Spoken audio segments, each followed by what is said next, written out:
Hello there, everybody, and welcome back to Circling Seattle Sports on Converge Media. Of course, as always, I'm your host here with you, Charles Hamaker. Yes, you'll notice that we are back here in the home studio. Not planned. We got news that the Kraken would be practicing. Today's Monday, the 9th. They would be practicing at the Kraken Community Iceplex. We didn't get that news until the night before, last night. So that was great. And so we were recording this episode after that, still going out at the normal time of 4 o'clock. So nobody's playing tonight. The Kraken will play tomorrow. It's kind of weird not having these games go like they're every day with the Mariners playing. And so it's a little different, but maybe a little bit better for a slower change of pace. So getting into it, a little bit of an interesting week dating back to this past week with our Seahawks, at least, because they played on Monday night, and then this past Sunday they were off because they had a bye week. So we'll get into the Monday Night Football game that we previewed last week, October 2nd at the New York Football Giants at MetLife Stadium. A 24-3 victory. Seattle moves to 6-0 in the Pete Carroll era when they're playing at MetLife against the Giants. Big game. I mean, the first half wasn't like there weren't fireworks per se in the first half. The Seahawks offense was still trying to figure some things out, but in the second half, Seattle was really able to tee off defensively and get what they wanted on the offensive side of the ball as well. No big eye-popping numbers on the offensive side of the ball. So that's kind of why I went with running back Kenneth Walker III once again. Ken has just been able to really grind out these yards. He looked good. He would have had a really long touchdown had it not been for his right butt cheek hitting the turf. It was a big kind of odd play where it's like, was he really down? Was he not down? The officials did the right thing. They let the play run out. Upon further review, as all scoring plays are reviewed, it was noted that his right butt cheek hit the ground, thus ruling him down as he was being tackled. Just still, I mean, 17 carries for 79 yards and a touchdown. Not bad.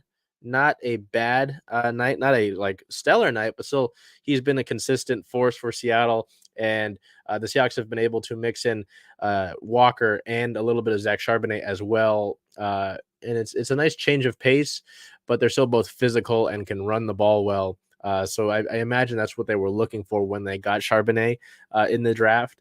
And he kind of brings you more than that. I mean, DJ Dallas has provided solid spurts for this team. We've looked at him in previous years, but Charbonnet's physicality, I'm sure, is what Seattle really likes with him, and he pairs well with Kenneth Walker III, who can bring that physicality and can bring that agile speed as well. On the defensive side of the ball, Devin Witherspoon has really burst onto the scene, and he really burst onto the scene with this game here. 7 tackles, 6 of them solo, 2 sacks, 2 tackles for loss, 1 pass deflection, 3 quarterback hits, and he had a 97-yard interception return for a touchdown. I believe that's the second longest touchdown in Seahawks history, I believe. I could be wrong. Or a defensive touchdown. I could be wrong. Really, really big there. A big week for Witherspoon. And we've I think we've talked about this in weeks before, where, I myself was somebody who wanted to see Jalen Carter in a Seahawks jersey. I said, hey, the Seahawks are a team that tend to take chances on people and get them a second chance, get them right. Obviously, with the struggles that the team had defending the run and just kind of in the pass rush as well, it would have made sense. But the Seahawks and the front office brass, Pete Carroll, John Schneider, decided to go with Witherspoon. And you're seeing why. You're seeing the ability to come and contribute in the running game and come down and make tackles downhill. The ability to cover well, obviously. He looks excellent. He looks like a top 5 pick. And I think that any comparisons that people were making early on, especially when Witherspoon wasn't healthy yet and when he missed week 1 and in the preseason, those were just foolish things to do. Those were just, I'm mad I didn't get the pick that I wanted, I'm going to hate this guy because I didn't get that pick. It was a stupid thing to do. There are certain accounts on here, the on tap guys, um, just silly, just foolish to not trust what's going on here. And Devon Witherspoon can really be a special defensive player in this league. I know the Seahawks, just before we went on the air, were putting out a campaign to start the Devon Witherspoon for Defensive Player of the Year, Defensive Rookie of the Year campaign. Still early, but he's really made his mark with the Seahawks defense since he's been able to get in the lineup. So before we go further into the game, we'll look at inactives here. Seattle was missing numerous defensive backs coming into this game. Cornerback / safety Kobe Bryant, cornerback Trey Brown, and cornerback Artie Burns were all inactives. Fullback / linebacker Nick Bellore was inactive as he was actually back in Seattle, witnessing the birth of his child. So congratulations. Offensive tackles McClendon Curtis and Charles Cross inactive, as well as offensive guard Ben Brown was inactive. This was a tough game. I talked about how, in the first half, they kind of needed to get things going. The second half, better. But in terms of physicality and the bye week, which they just had, Seattle lost Jamal Adams 9 plays into the game with a concussion.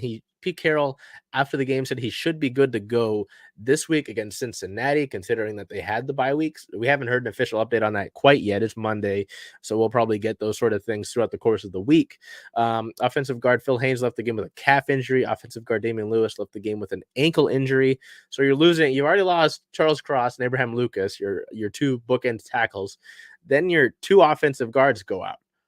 So Seattle was basically playing with their bench players on the offensive line, and they were able to hold up remarkably. The Giants were losing parts of their offensive line, and Seattle recorded a franchise record 11 sacks against them in this game.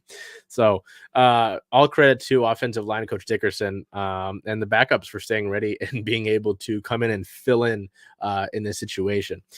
Quarterback Geno Smith did leave the game with a knee injury for a point in time. He did come back. Drew Lock helped lead a touchdown drive in the time that he was in the game, and nose tackle Jerron Reed left the game with a shin injury. So you see, that's 5 injuries there on top of the amount of injuries that Seahawks had coming into this game.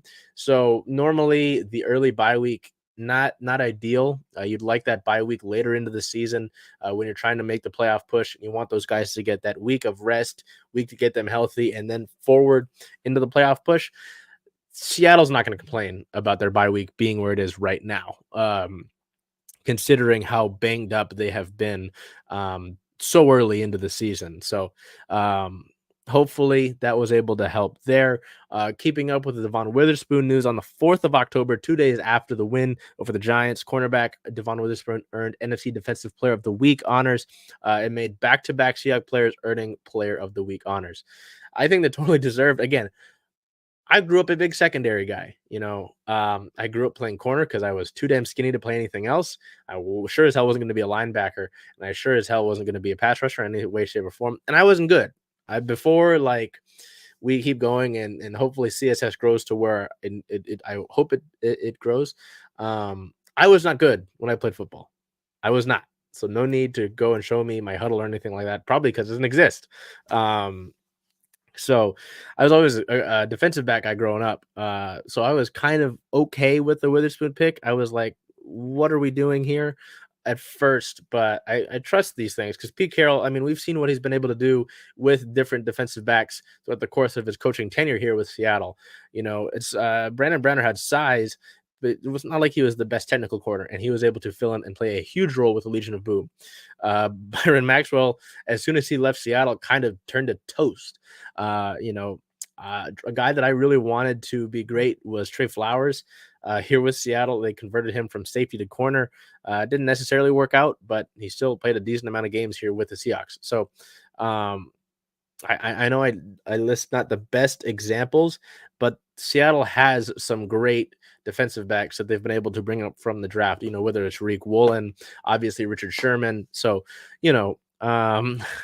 I kind of wanted to just trust this front office, this coaching staff, and see what they were going to do with Witherspoon. And at least the early returns, it's looking good. So we'll let that go as it is.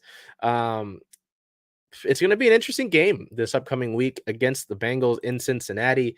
Uh, since he started out 1-3, they got the win this past week against the Cardinals. Kind of had to hold them off and pull away later into that fourth quarter.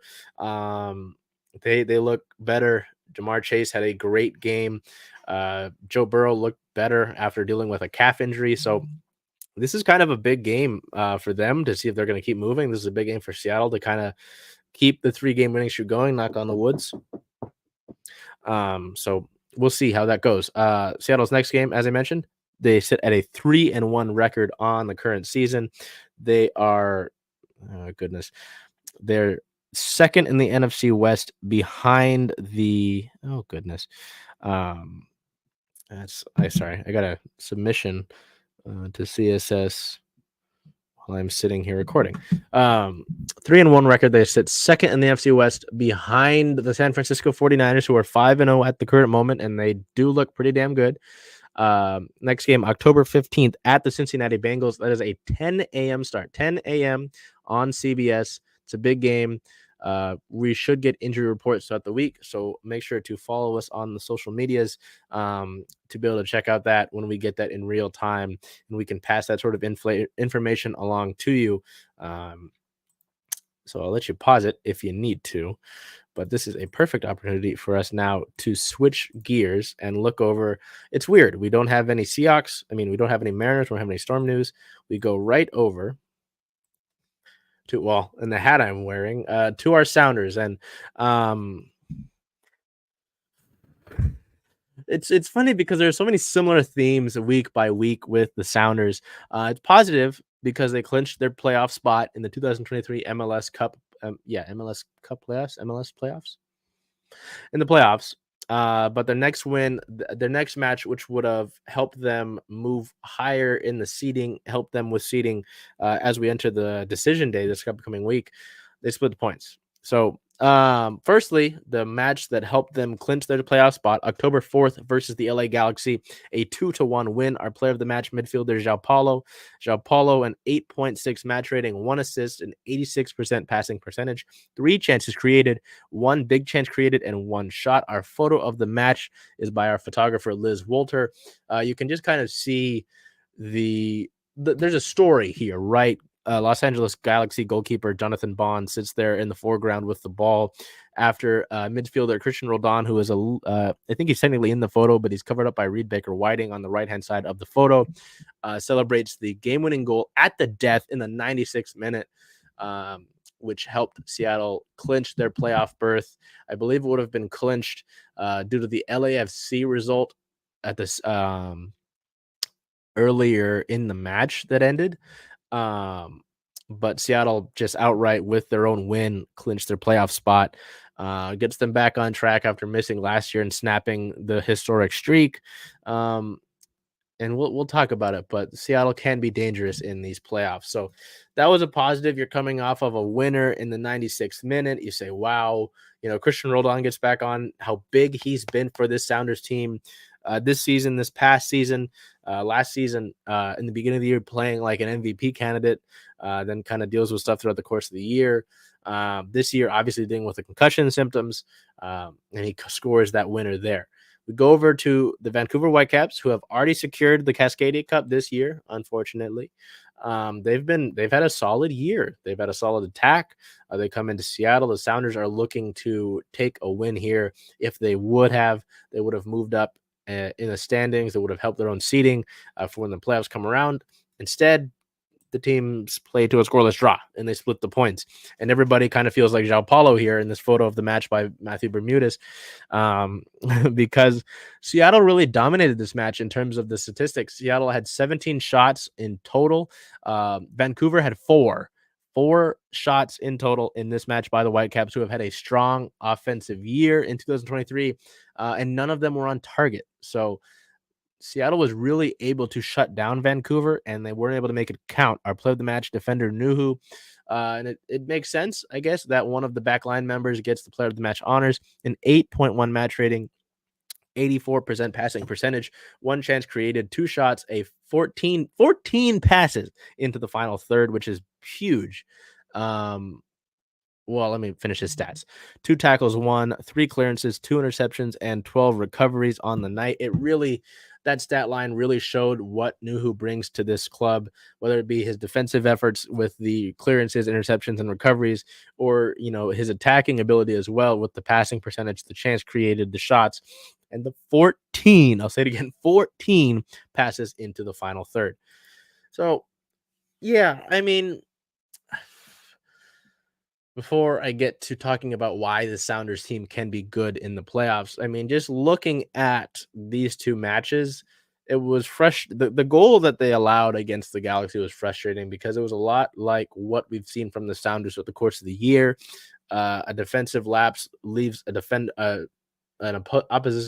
opposing player open to get a free run of sorts and equalize.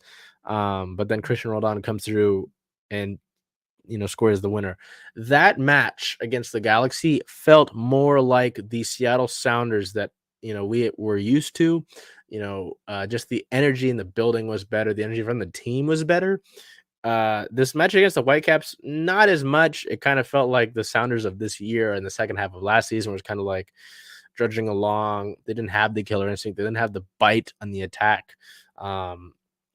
At the end of the Vancouver match, though, the Sounders put on a heavy press, heavy pressure, heavy attack. But Whitecaps goalkeeper Yahoo, the Whitecaps goalkeeper. I apologize. I don't want to butcher the name, so I'm not going to say it. Had some excellent saves to deny Seattle. So it wasn't all necessarily on the Sounders' fault, but they certainly should have scored from one of the chances that they created. Why the Sounders can be a dangerous team in the playoffs. I mean, you look at the defensive effort throughout the course of the year. Seattle is tied for the first most, tied atop the league for the most clean sheets throughout the course of this year. And they have the most clean sheets at home this season amongst all of MLS. They're going to have at least one playoff match at home, considering where they're going to be seated. So defensively, you're set. As long as you're able to clean up the mental lapses, this defense, this back line, and goalkeeper Stephen Fry will keep you in the match. It's the offense. And even in that regard, it's not all of the offense's issue. The offense has been able to generate chances. They're going to work on set pieces as they get towards the playoff because set pieces play a big role in the playoffs. But it's their finishing. It's the one thing. If you were able to change the fortune of the finishing of this club this year, they probably have the West locked up already. They probably have the top seed. I can't say they'd be better than Cincinnati necessarily. I mean, but there are so many matches this season where the finishing for Seattle just because of how bad it was, resulted in a draw or even a loss because they weren't able to keep up. So I think if they're able to find that bite, if they're able to make that one last push with a bunch of guys who, many of who are going to be without a contract this offseason, they're able to make that push and make this matter, they can make a deep run. I truly believe that because of their defensive, how strong that defense is. I truly believe that, but they have to turn that finishing around. So we'll see. Looking ahead, we'll look at the availability report. In both matches, Sota Kitahara remains out with a left quad strain. Cody Baker was questionable for the match against the Galaxy with concussion protocols. And in both of the matches, Raul Ruidiaz was questionable with back pain, but he was not available for selection in either of them. So it's not necessarily unlikely that we don't see Raul in the rest of the regular season. He wasn't training before the Whitecaps match, but he wasn't available for selection in that match. So on October 5th, Christian Roldan and João Paulo were named to the MLS Team of the Week match day. Roldan was in the starting 11 with an 8.2 match rating, 1 goal, 82% passing, 1 chance created, and 2 shots. And obviously the game-winning goal at the death, as I mentioned. And then João Paulo, we already read his stats. He was on the Team of the Match Day bench. I thought he should have been higher, but hey. Looking ahead, the Sounders sit at a 13 win, 9 loss, 11 draw record, resulting in 50 points. They're 1 point behind LAFC for the second seed in the West.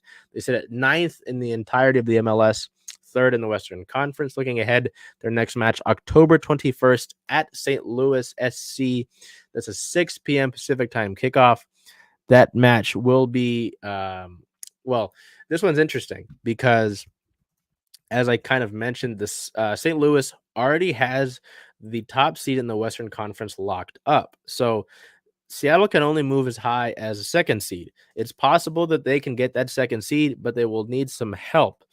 LAFC, as I mentioned, is sitting in the second spot, just a point above Seattle.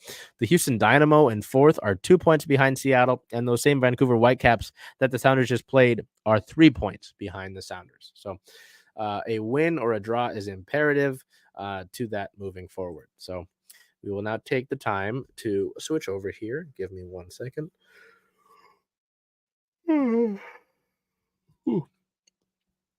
Sorry, I had a yawn come out there. To our Seattle Kraken, and they're wrapping up training camp and the preseason. Tomorrow is the beginning of the 3rd year in franchise history. It's going to be a big opening match. Nope. Opening game. We're not talking about soccer right now. And we'll get to these last 3 preseason games before we get into tomorrow's season opener. Seattle opened up these last week of the preseason, hosting the Edmonton Oilers at home, losing that one 1-4. Our player of the game, forward Kyler Yamamoto scoring against his former team, 1 goal, 1 point, 3 shots, and 2 block shots. In the second game of this, second game the past week in the preseason, headed up to Abbotsford to play the Canucks, not in Vancouver. They played them in the city of their AHL affiliate, the Abbotsford. I think they're the Abbotsford Canucks. I followed enough of Abbotsford Canucks. Thank you. They would win that one 2-1 thanks to a goal in the 3rd period by forward Eli Tolvanen. Tolvanen, 1 goal, 1 point, a 1+- and 3 shots on the night. So nice to get that win there. Solid effort. And then in the game on the 6th against the Oilers. I tried to combine Edmonton and the word Oilers. In October 6th at the Edmonton Oilers was a 1-3 loss. Our player of the game forward, Jared Canner, 1 goal, 1 point, a 1+-, 3 shots, and 2 takeaways. So that would wrap up the preseason. I try not to take so much into account when it comes to the preseason scores. It's certain aspects are obviously what you're looking for in the preseason. We talked about that before all over. What we're looking at with the preseason as well is also the opening night roster. So we'll get to that here. Have the roster opened up. But the roster moves. So on the 5th, the team assigned forward Luke Henman, Ville Pittman, defenseman Pietro Sepala, and goaltender Alice Deska to the Coachella Valley Firebirds in the AHL, their affiliate. On the same day, they placed the following players on waivers with the intent to send them down to the Firebirds: in defenseman Connor Carrick, forward Cameron Hughes, forward Cole Lynn, forward Max McCormick, defenseman Gustavo Lavson, forward Andrew Podorowski, defensemen Mitch Reinke and Jimmy Schultz, and forwards Evan Shore and Marian Studenek. All of those players, all of those players would clear waivers and head down to Coachella Valley. On the 7th, defenseman Riker Evans and forward Shane Wright would head down to Coachella Valley. I'll stop there. Both of these players were guys that many, whether it be media or the fan base, thought would make the roster for the Kraken for opening night. I understand why they didn't, and Coach Hackstall, as well as General Manager Ron Francis, talked to the media about it towards the end of training camp. I believe it was on the 7th. They talked about it. They want both of these guys essentially to get real minutes at this point of the season. They would rather them, like in Shane Wright's case, would you rather him get 4th line minutes, get maybe 8 minutes a night, or opposed to the AHL, which he hasn't played in yet? It's not like they're sending him back to the OHL. They're sending him to the AHL to go down there and play against, essentially NHL-ready talent on a consistent basis with players that he'll likely play with at some point here anyway. And with Riker Evans, he had a really solid camp. But considering you're paying Brian Dumoulin what you are, they're not going to bring him up yet. And why would you have him sit here as the eighth defenseman when he can be actually getting real minutes and continuing his growth and development? It makes sense. They're going to be the freaks who are like, oh, Shane Wright, this. He's 19 years old. Seattle already has enough depth as it is. They're going to be fine without him, and he's going to be fine continuing to grow, and he will help this team when they need him to. And that may be at some point throughout the course of the year. We saw the Kraken have to bring up Jesper Froden, John Hayden, Max McCormick. Was it Max McCormick this year? He might have been at some point this year. Yeah. The Kraken had to bring up defensemen anyway. Gustav Olofsson was here for, I think, one game. So you're going with injuries and such, you're going to eventually call up one of these AHL guys. So who knows? We probably see Riker Evans at some point this year. We probably see Shane Wright at some point this year. I don't know. A lot of that frustration is just with people who freak out about Shane Wright. I think they're silly. On the same day, on the 7th, the team placed goaltender Chris Drieger, defenseman Cale Fleury, and forward John Hayden all on waivers with the intent to send them down to AHL with the Firebirds, and all of them did clear waivers. Some people were worried about those because, I mean, all three of those players, sorry about that. All three of those players are really solid. A lot of people thought Chris Drieger might be claimed, but they're all going to go down to Coachella Valley again with injuries and such like that. And the way that the NHL season plays out over the course of 82 games, we will probably see multiple Firebirds players come up at some point in time. Just saying. So that leaves us with the opening night roster of. We'll go with goalies, defensemen, and forwards. So we show our goalies and defensemen some love. Obviously, Philip Grubauer will take the starting job in the between the pipes for the Kraken, and he's going to be backed up by Joey Daccord. Daccord, really solid AHL season last year. He looked solid in his stints with Seattle towards the end of the year when Martin Jones was dealing with injury, or more than that. And he had a great postseason with the Firebirds as well, as they would fall just short of the Calder Cup. Defenseman, and just to finish off with the court, he looked like the better of the two between him and Chris Drieger as the course of training camp went on. I really didn't think it was much of a debate. Even a few days in, I'm sorry, it just didn't seem like it. Defenseman wise, Will Borgen, Brian Dumoulin, Vince Dunn, Adam Larson, Jacob Megna, Jamie Alexiak, and Justin Schultz round out your defenseman pairings. We'll go. It's Vince Dunn, Adam Larson, Jamie Alexiak, Will Borgen. I want to make sure I get this right.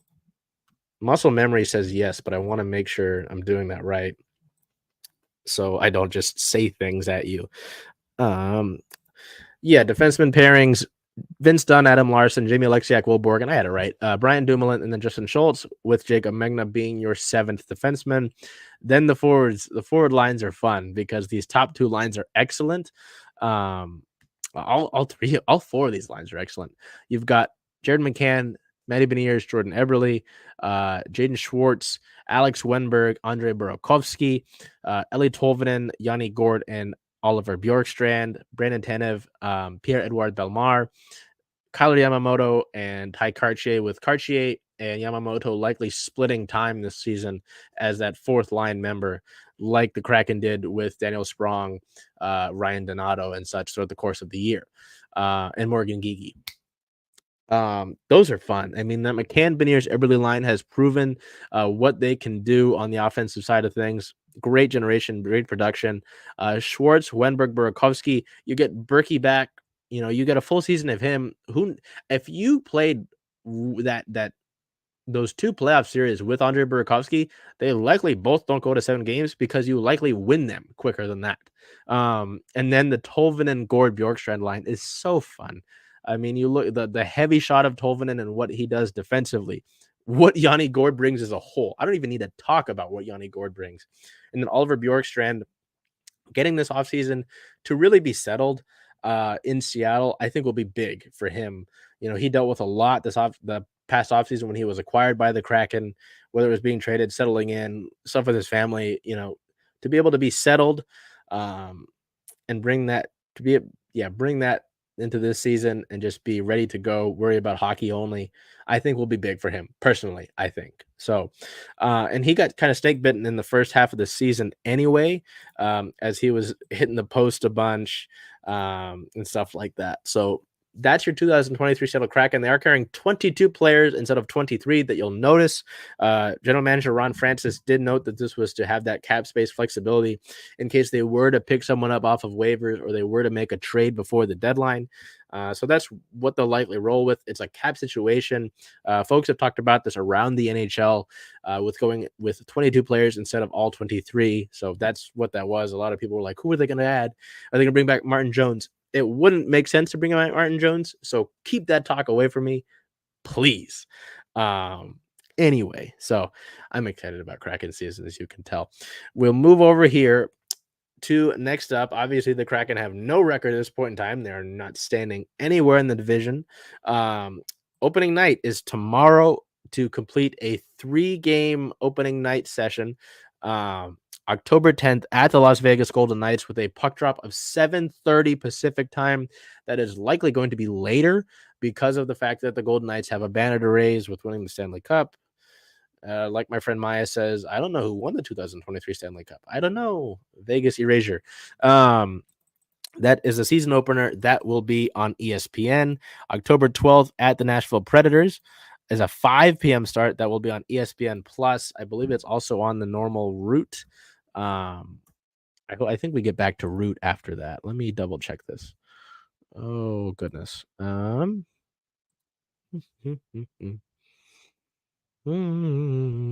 I want to make sure.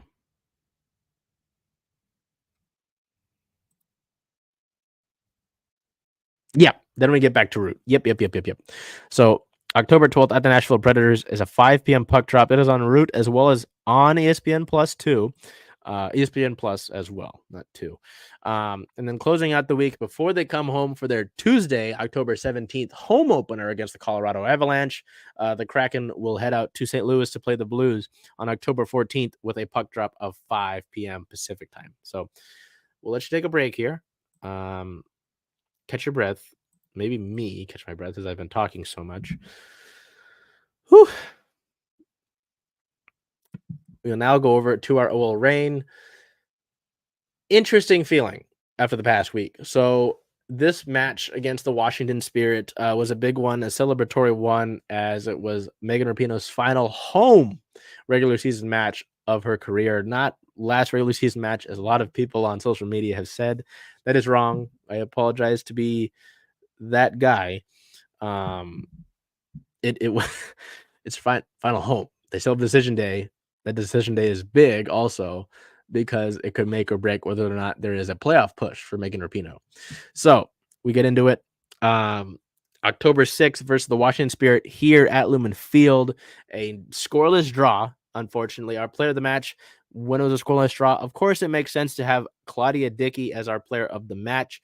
An 8.5 match rating, 5 saves on the day, 67% passing percentage, 3 diving saves, 4 saves inside the box, 1 punch, and 6 recoveries. We have several photos of the match to look over here because of how much festivity, history that was being made that night, as well as just also great photos by our photographer, Liz Walter.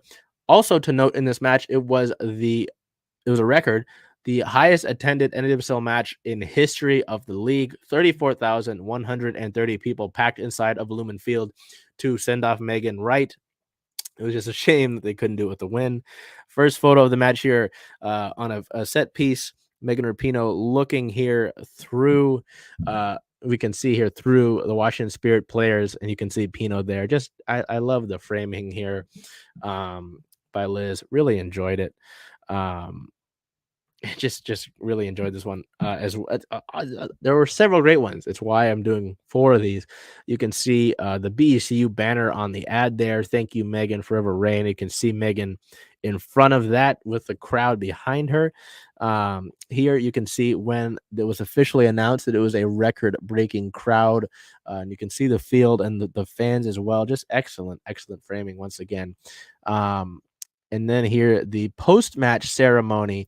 You can watch more of the post-match ceremony if you're checking out our social medias and our YouTube, as they got the three OGs and Rapinoe, Lou Barnes, and just Fishlock on there with head coach Laura Harvey. All four of those women have spent a good amount of time in their careers together. All of them, mostly at least, when spent together with the Reign. So really big there, really joyous occasion to celebrate that. It just, when we look forward now, it's very important that the Reign record a win on Sunday at the Chicago Red Stars.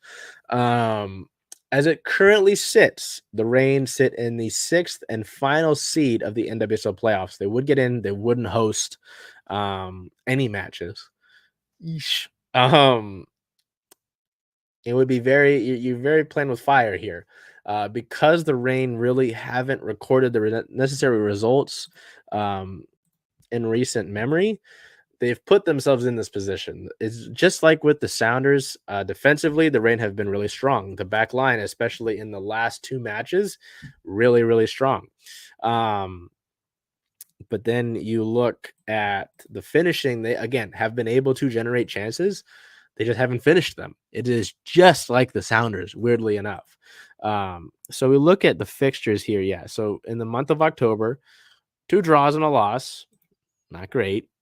Their last win was Sunday, September 3rd. Yeah, you have to go back to the 3rd of September for a Reign win.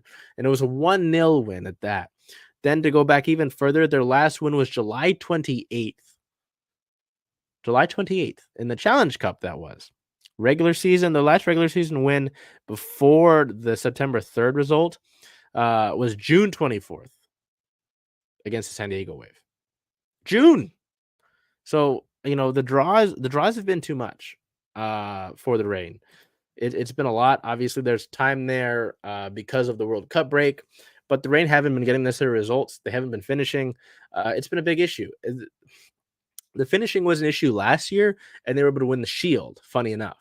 They weren't able to go further than the semifinal in the playoffs, which you could, again, look at the finishing. But this week, well, not this week, this year, the finishing has hurt them. It's hurt them to where they haven't, their 2 wins in NWSL regular season play since June. There's only been 2 of them, as I mentioned. Yeah, right there. And now they're fighting for a playoff spot. They needed the Houston Dash to draw or lose in their match against Angel City. They would lose, but Angel City's playoff hopes are alive still. So we look at the NWSL table here.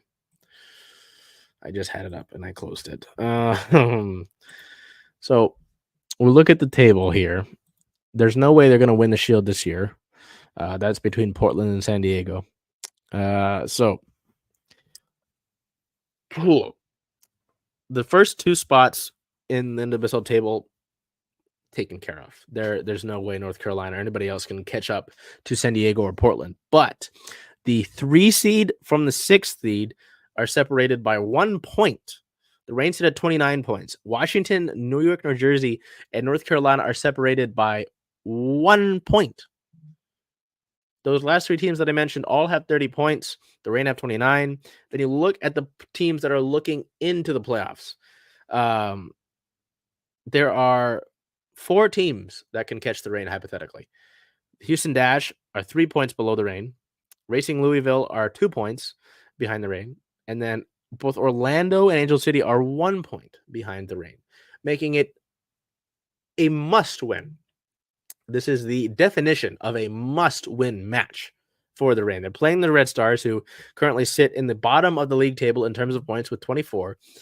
But even at that, they have a solid form in their past 5 matches. They lost to the Kansas City Current, but that was a high-scoring match in and of itself. They would allow 4 goals in the first half. They would come back to make it a close one, but Kansas City would pull away. In the 4 matches before that, it goes draw, win, draw, win. So it's not like Chicago is this bottom-feeding team. It's not going to be an easy match.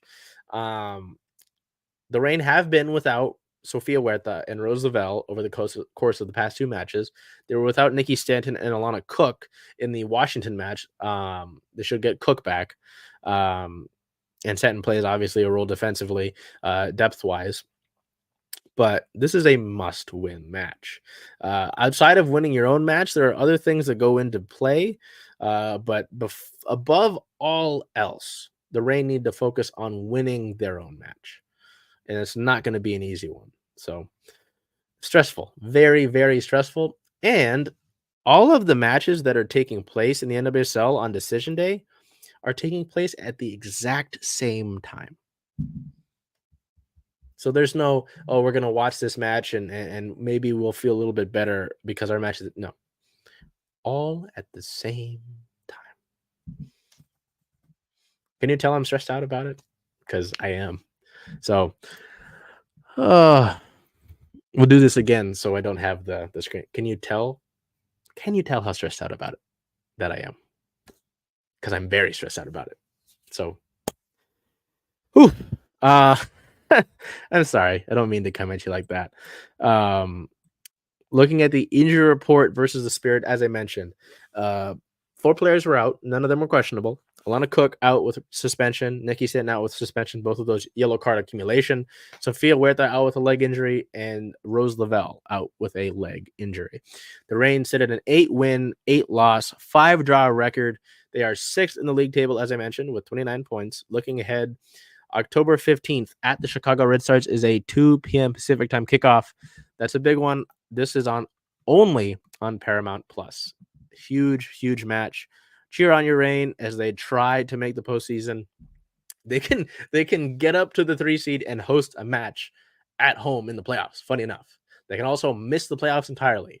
The highs and lows for the Reign season that hang in the balance are high and low. So, as I mentioned, lots of stress, much the tenseness. So that is it for the October 9th, 2023 episode of Circling Seattle Sports on Converge Media. I apologize for not being in the studio. I can only do so much when the Kraken have like a practice every single Monday morning. So please always make sure to take care of yourselves, be well, do whatever you can to make today a great day.